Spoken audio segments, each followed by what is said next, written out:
जी जनाब। अब हम लोगों ने बात करनी है इंटरनल एंड एक्सटर्नल डाटा पे। गाइस, इंटरनल डाटा क्या है? इंटरनल डाटा मींस वो इंफॉर्मेशन जो कंपनी, जो इदारा, जो ऑर्गेनाइजेशन के अंदर ही जनरेट हो रही है।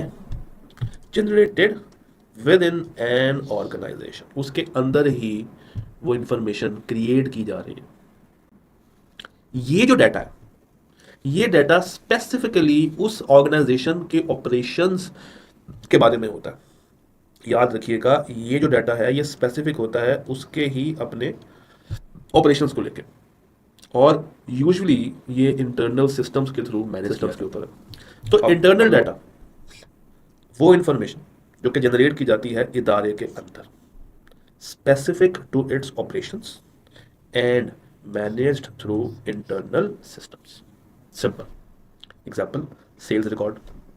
पॉइंट ऑफ सेल सिस्टम ये ट्रैक करता है जो जो ट्रांजैक्शंस हो रही हैं, कौन सा प्रोडक्ट ज़्यादा बिक रहा है, किस प्राइस पे बिक रहा है, और कस्टमर क्या उसके बारे में फीडबैक दे रहा है। फिर एम्प्लॉयज़ का डाटा।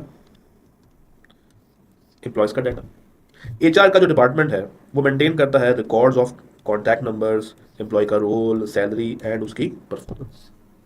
ये भी डाटा जो कि कंपनी के अंदर मेंटेन किया जा रहा है, आपका इंटरनल डिपार्टमेंट मेंटेन कर रहा है, तो ये भी इंटरनल डाटा है।